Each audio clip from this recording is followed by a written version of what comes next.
universe inside your brain.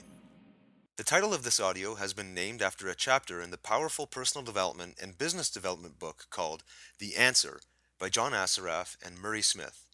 This book has had such a positive impact on my business and personal life that I felt compelled to share what I've learned and how I've applied it in my life. John Assaraf has been studying personal growth philosophies as well as brain science for the better part of 25 years. When he refers to a universe inside of our brains, he makes an excellent analogy. When I think of the universe, I think of a huge array of systems and processes that flow together in perfect harmony. And that is exactly what our brains do. With the latest developments in science and technology, we now know more about the brain than at any other time in human history. With that in mind, anyone interested in achieving success, developing their potential, and living a fulfilled life would be very wise to spend some significant time learning about this supercomputer we have in our heads. Whether you realize it or not, your brain has been programmed to control your behavior and is directly responsible for the results you are producing in your life. This is where the answer comes in, and where I've been able to personally implement some of the life-changing ideas. One lesson that had a significant impact on me was the fact that our conscious brain is responsible for only 2 to 4% of our overall behavior. This means that 96 to 98% of what we do every single day is managed and controlled by our non-conscious brain. We don't have to think about these tasks, they are taken care of without our conscious awareness.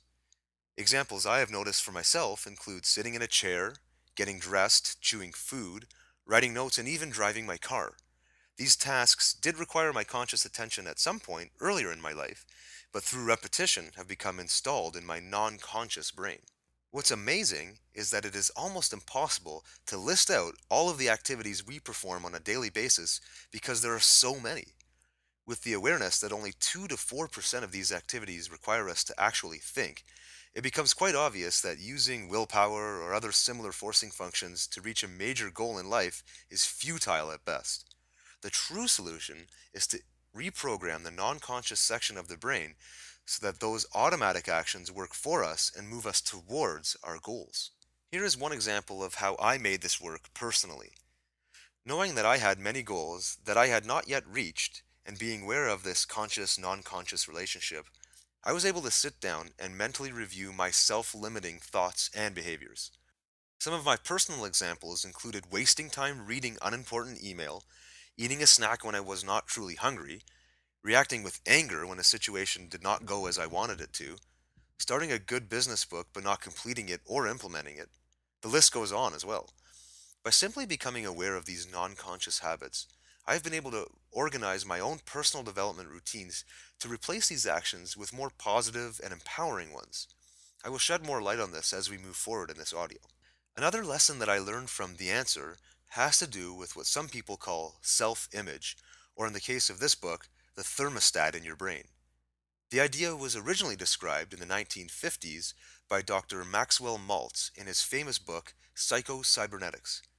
Essentially, this part of our brain is responsible for keeping us safe and free from danger. It also keeps us on track with a set point, much like a thermostat would do for the temperature in a house or an autopilot would do for an airplane. The problem is that our self-image sets the boundaries of our comfort zone, and so it can prevent people from taking action that will bring them happiness and success if those actions require perceived risk. For me personally, I've always had the goal of having a toned figure with very low body fat and respectable muscle mass. While I've been quite disciplined at maintaining a fitness routine, my personal thermostat was not set at the same level as my goal. I'd always been anywhere from 20 to 40 pounds overweight for the majority of my life. Eating and drinking habits were my biggest challenge points. When I first got entrenched in personal development, I started to make some physical changes. I got down very close to my ideal body weight after years of trying to do so. I'd actually done so once in the past only to gain all of the weight back. Even though I'd worked very hard to get to that level, I still did not have the specific body shape and tone that I had always dreamed of. Despite my efforts, I still had lingering habits of eating and drinking that, in hindsight, I did not realize were problematic until I started studying the ideas in The Answer. When I learned about the process of rewiring your brain to make significant and lasting changes in personal results, good things began to happen. In essence, If we want to ingrain a new habit into our behavior, we have to physically forge new neural pathways in the tissues of our brain.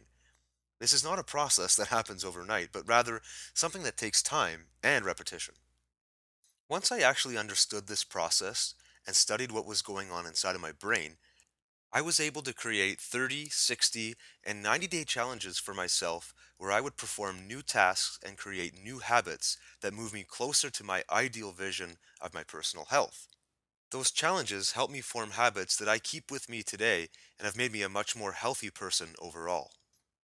What kind of new activities could you be implementing and rewiring into your brain to achieve bigger, better, and more exciting results for your life? Thanks for listening to The Universe Inside Your Brain.